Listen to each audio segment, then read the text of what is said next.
So before this video starts, I'd like to apologize for the low quality. I got this video off of Woopii's YouTube channel and the bitrate isn't really ideal, but it's more than enough to be able to work with, and with that being said, let's get on to it.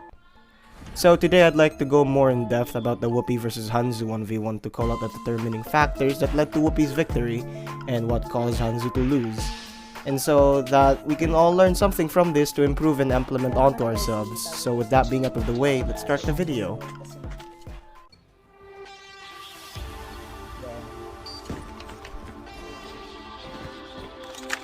Woopiiee starts the game off by playing safely by checking out the opposing side of the special forces side of the map, and when it was clear, he slide jumps to mid-square but is suddenly caught under fire and hides behind the blue cargo container, and proceeds to do a slide peek to know Hanzu's location and fires back but unfortunately misses. And then he does a dolphin jump to avoid being hit and fires another bullet but misses yet again. So then he tries to repeat the save movement but unfortunately gets caught in the green car in mid-square, which forces his player or character to climb on top of the green car, which limits his mobility, which makes him extremely vulnerable, while Hanzu on the other hand has a chance to take him out, but unfortunately only gets a hit marker.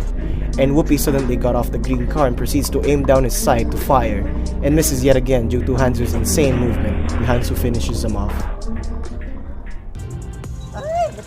Spawns have flipped due to Hanzu being on the blue side of the map, taking advantage of the blue cargo container since it cannot be shot through or wallbanged, and it provides a large amount of cover and also gives him Peeker's advantage to catch Woopiiee off guard when he's not hard-scoped. Hanzu starts the gunfight by trying to get an easy spawn trap kill, but Woopiiee manages to escape and takes cover behind the first wall in the red base.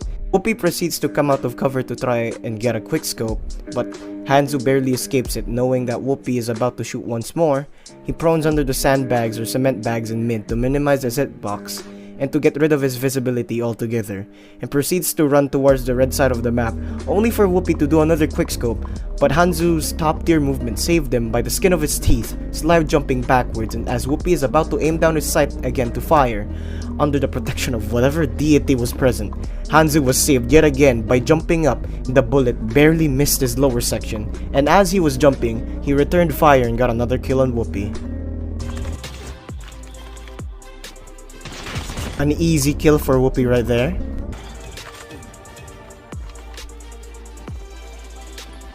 Hanzu then returns the easy spawn kill.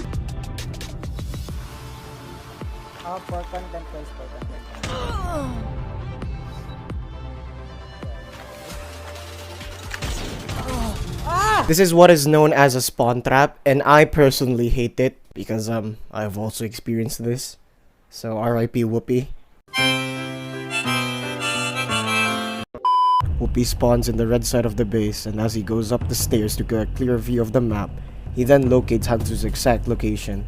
He then shoots at Hanzu's but misses. He then proceeds to jump off and does another quick scope, but Hanzu's movements prove superior.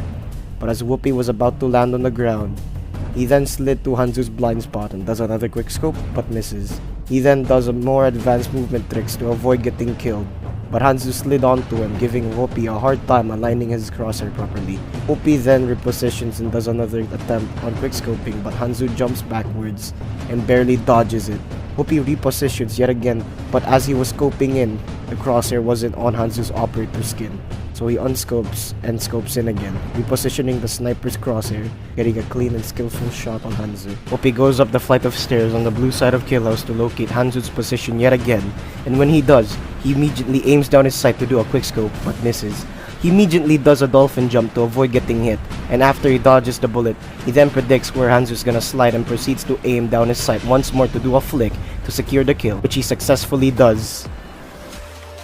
Woopiiee has just respawned, but with proper crosshair placement, he manages to get a glimpse of Hanzu's health bar, which also reveals his current whereabouts on the map, and is only further supported once you hear Hanzu shooting a bullet at Woopiiee from the right. And with this very important information in mind, Woopiiee then proceeds to pre-aim halfway at the window and then proceeds to also pre-aim halfway on the exit area, but there was no sign of Hanzu. And then he suddenly saw a glimpse of Hanzu about to aim down his sight on him. So he immediately relocates his crosshair back to the window, and with an insane amount of precision, he wins the gunfight. After winning the last gunfight, Woopiiee then proceeds to walk over to the red side of Kill House to finish off the game. but unfortunately couldn't find Hanzu anywhere. So he then puts his sniper in hand and turns his back to see Hanzu on top of the blue base looking for where Woopiiee might be. And with an insane amount of reaction time, Woopiiee suddenly tries to do a flick but misses. Woopiiee suddenly does a dolphin jump in and out of cover while cocking back the sniper to ready up another shot, to which he then tries to do a prediction wallbang but fails in doing so. He then switches to his grenade, waiting for the sniper to cool down while going to mid to get a clear view of where Hanzu might be, and Hanzu jumps out ready to fire, but Woopiiee was slightly faster and then wins the game.